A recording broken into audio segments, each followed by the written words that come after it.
No, yo creo que yo ya no existiría, ya me hubiesen matado, Uy, como pasó con muchos de los amiguitos con los que crecí, que la violencia, la droga, las vueltas, los absorbieron, ¿no?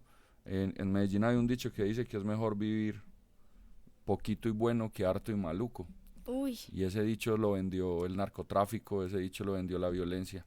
claro. Entonces, digamos que ese tipo de cosas uno se da cuenta y uno dice, bueno, gracias a Dios me llevaron empujado, gracias a Dios me mostraron otras cosas, otro camino. Igual que eso va en uno también, ¿no? Las cosas lo buscan. Yo desde peladito siempre fui muy payaso. Entonces yo era el que hacía reír a la abuela y cuando la hacía reír no me pegaba. Entonces yo decía, bueno, hay que hacerla reír más, ¿cierto? Entonces digamos que ese tipo de situaciones van marcando como las personalidades de cada uno y uno dice, yo soy bueno para esto. Cuando alguien se asusta, si nos van, por ejemplo, a dar con una chancla, siendo niños y los hermanos se asustan, yo hago un chiste y la abuela se ríe y nos salvamos todos. Entonces yo empecé a darme cuenta que yo tenía habilidades que otros no tenían, que todos las pueden tener, obvio, si las trabajan y las cultivan, obvio, las pueden tener.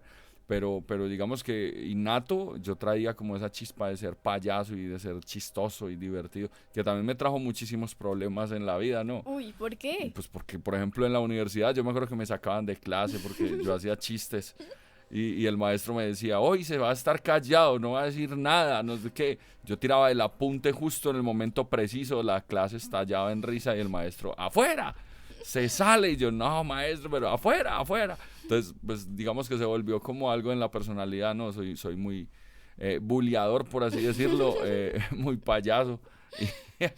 Y los que me conocen ya se divierten con eso porque esperan que en cualquier momento yo voy a salir con algo para que se rían o para hacerlos pasar vergüenzas también, muy impertinente. Ahí hay una cosa, bullying y autobullying al mismo tiempo. Claro, bullying y autobullying. Yo siempre he pensado que si nosotros nos bulliamos entre nosotros nos volvemos invencibles. Ya, Cuando tú te ríes de tus defectos, cuando te ríes de tus falencias, cuando te ríes de lo que te falta, pues y normalmente cuando te atacan es para hacerte daño, ¿no? Cuando te dicen enano, cuando te dicen gordo, cuando te dicen chiquito, feo, negro. Pero si uno se ríe de eso, pues se vuelve invencible. De hecho, yo en mis shows, por ejemplo, le digo a los papás, háganle bullying a sus hijos y enséñenle también lo que es el amor propio. Porque si tenemos amor propio, pues, o sea, podemos antes esparcir amor por el mundo. Y si nos los enseñamos a que se rían de sus dientes, de sus cachetes, de sus orejas, de qué sé yo, de su nariz, ¿cierto? Pues cuando alguien les diga en la calle, hey, chao, narizón, pues sencillamente él va a hacer un chiste de su propia nariz y va a dejar al otro sin armas con que agredirlo. Entonces, en escena, tú te diste cuenta, yo me hago mucho autobullying y la sí. gente se divierte un jurgo, un montón con eso, pero digamos que en el chip interno del público, muchas cosas quedan como, hey, mira, él se ríe de esto y Ujú. yo también puedo aprender a reírme de esto y me va a doler menos, ¿no? Entonces esa catarsis es lo que yo creo que lo salva a uno como artista y también salva a otros como público. Entonces, yo había escuchado ya este concepto por un amigo cantautor que se llama Rafa Malo, al cual le mandamos saludos, que el arte es como, y yo lo he ocupado mucho, que el arte es como una tabla salvavidas. Es cierto. ¿Cuántos han subido tu tabla? Wow, ¿Cuántos que tengas tu demasiados, conciencia? demasiados. A mí me pasan cosas hermosas. Yo creo que todas las bendiciones que yo he podido lanzar sobre otros se han devuelto en formas inesperadas. ¿Cierto? Entonces, por ejemplo, hace unos años yo tuve una lesión en las cuerdas vocales, perdí la voz, Uy, estuve mudo un año prácticamente, fue creo que de las cosas más tesas que me han pasado en la vida, de las cosas más difíciles que he tenido que afrontar. Y, y me parecía muy lindo, por ejemplo, cuando yo estaba en una, o sea, eso de la depresión nunca lo había visto en mi vida, ¿cierto? Yo soy una persona fuerte, de carácter y de espíritu más que física, pero yo esa de la depresión, la única presión que yo conocía era donde metíamos los frijoles para cocinarlos, ¿cierto? Que era la olla la de olla de presión, de presión. resto yo no conocía eso. Y me sentía tan triste porque yo decía todo lo que he trabajado, todo lo que he hecho, la gente ya reconoce mi trabajo y ahora voy a quedar mudo. O sea, ¿qué va a pasar con esto? Entonces yo decía, papito Dios, no se olvide del huérfano, ayude al huerfanito, pues, porque usted tiene que sanarme, usted es el único que puede ayudarme.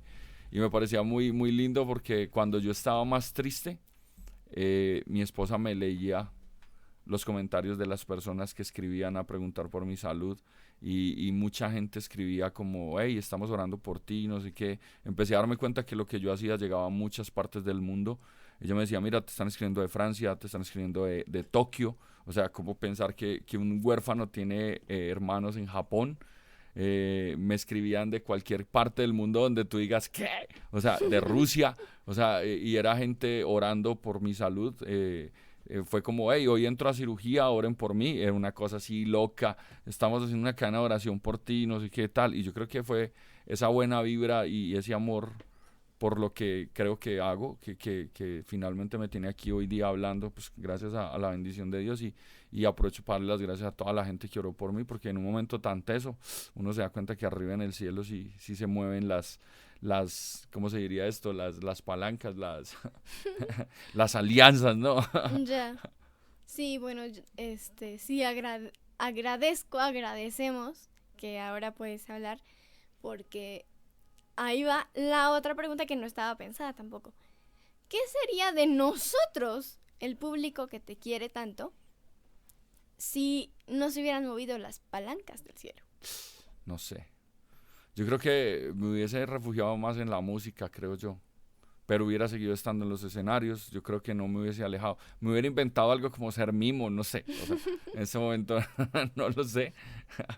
Pero doy gracias de lo que pasó porque definitivamente fueron unos tiempos muy difíciles. Me sirvió bastante, sí, en un año que estuve mudo escribí 4 o 5 espectáculos que cuando tuve voz salí a estallarla en los escenarios, a gritarle a la gente que no perdieran la fe.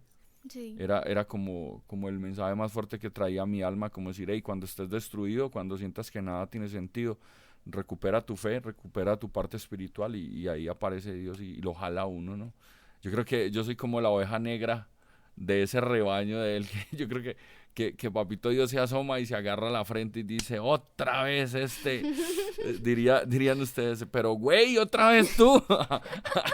Y yo, sí, otra vez yo. Bueno, pues te voy a salvar otra vez, Dan, y me saca, ¿no? Y me salva, y entonces como con el propósito de, bueno, yo lo salvo a usted, vaya pues salve a otros, y ahí vamos ajustando la balanza.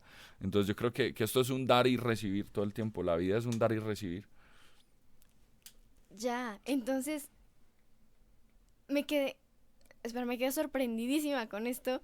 Y qué bueno que la oveja negra del rebaño del ejército de Dios está salvando personas para que a ti también te venga la salvación. Amén. Que así sea, aleluya. Y bueno, antes de seguir preguntándote un montón de cosas, porque tengo otro montón de cosas que preguntarte, ¿nos puedes compartir un cuento? Otro cuento, ¿no? Esta explotación, sí, qué cosa tan difícil. A mí me gusta, digamos que entre la malversación que te decía yo de agarrar los cuentos y destruirlos y sacar los míos.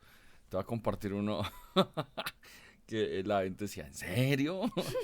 Y hablan de los 3 chanchos, ¿no? ¿Cómo le dirían aquí? Los 3 cerditos, los 3 cochinos. O los 3 cochinitos, sí. Eso, los 3 cochinos. Entonces, en boca mía, que yo tuve una cosa maravillosa y es que a mi abuelo me contaba cuentos, a mí y a mis primos, no, a mis primos y a mí.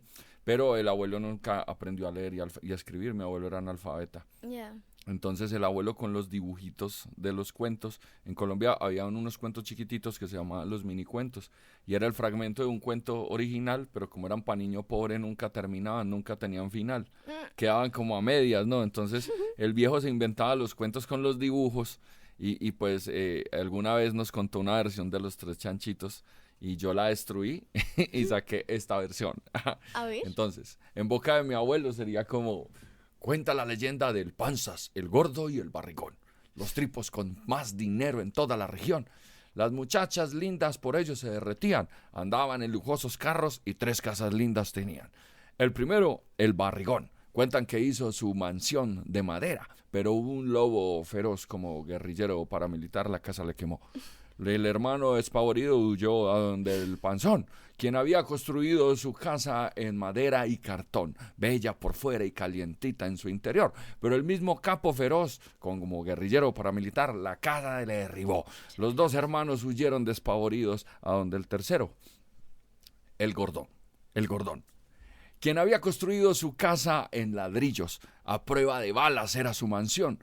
Con el paso del tiempo comenzó la intrusión y el capo feroz a la mansión del Gordón también llegó. Esa tarde balas y balas y balas, los lobos y desde el cielo los chanchos disparaban, no. Las viejas chismosas se asomaban y gritaban, esto es el apocalipsis. Otros gritaban, no, es la hora señalada.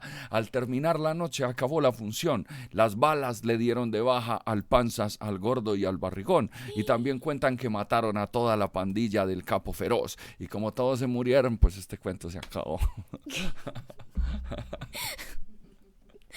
Ok. Fin. Ok, espera, tengo que digerir esto. No me lo esperaba, entonces ya entendí por qué no tenían final. Y qué bueno que no tenían final porque pues, pasó esto. Pues uno le daba el final que quería, ¿no? En Claro. realidad uno lo llevaba para donde quería. Bueno, después de este cuento tan accidentado,